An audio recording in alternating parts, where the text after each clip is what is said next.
It's a moment lifeguards live for and hope to avoid their entire lives. At 5:14 on a busy summer afternoon in Cape May, a swimmer is trapped in a rip current and goes under. Cape May's beach patrol has never had a drowning on a guarded beach in more than 105 years. Will this moment shatter their almost unthinkable and historic run of success?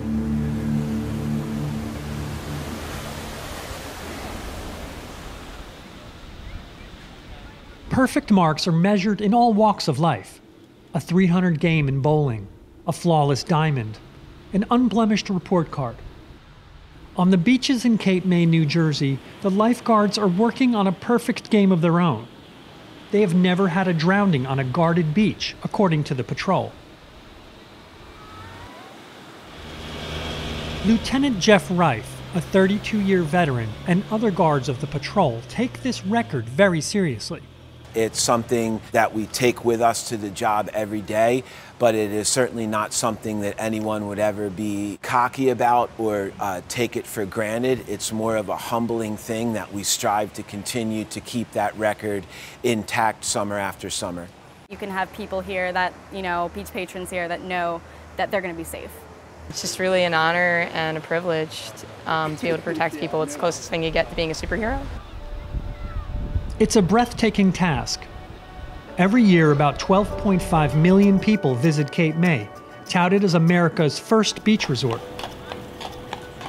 They come for the picture book streets lined with turn-of-the-century Victorian homes, quaint bed and breakfasts, and pristine beaches where dolphins swim within feet of bathers.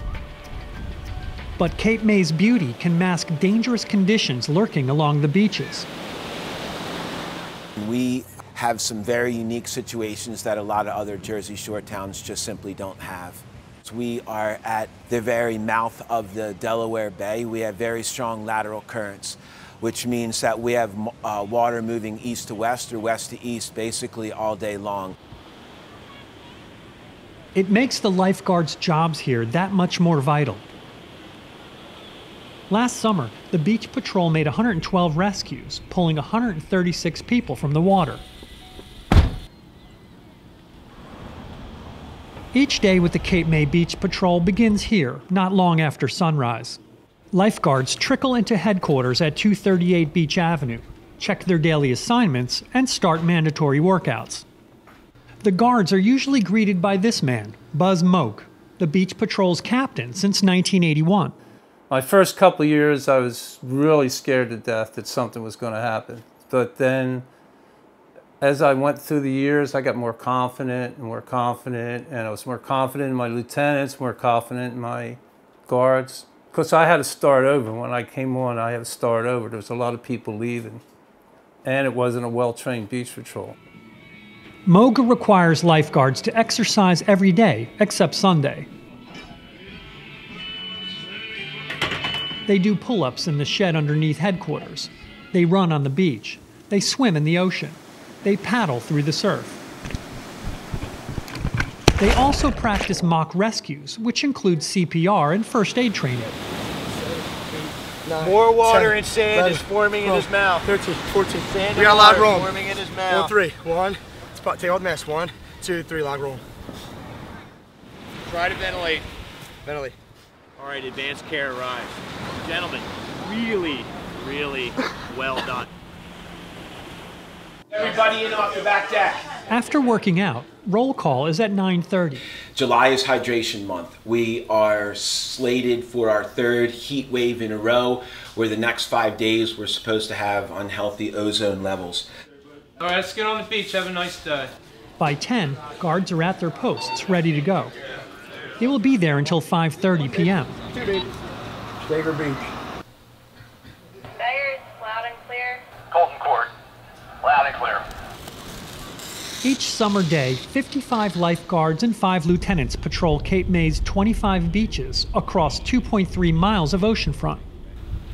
They range in age from 16 to 65 and come from all walks of life.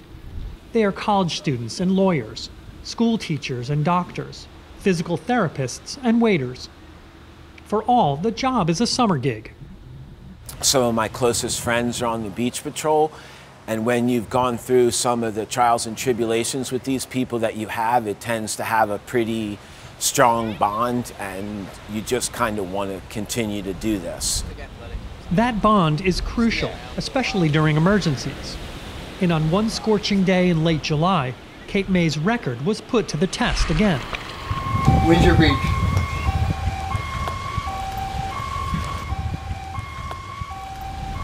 After the swimmer is seen struggling in the water at Windsor Avenue Beach, senior guard Nick Garnett signals a full rescue, the most serious call, and first-year guard Andrew TREFFEISEN sprints into the ocean. I was nervous because she was actually going under, coming back up. If she goes completely under, it's almost impossible to find the person because the way the water moves. Try to warn you. Try to warn you. Can't get out.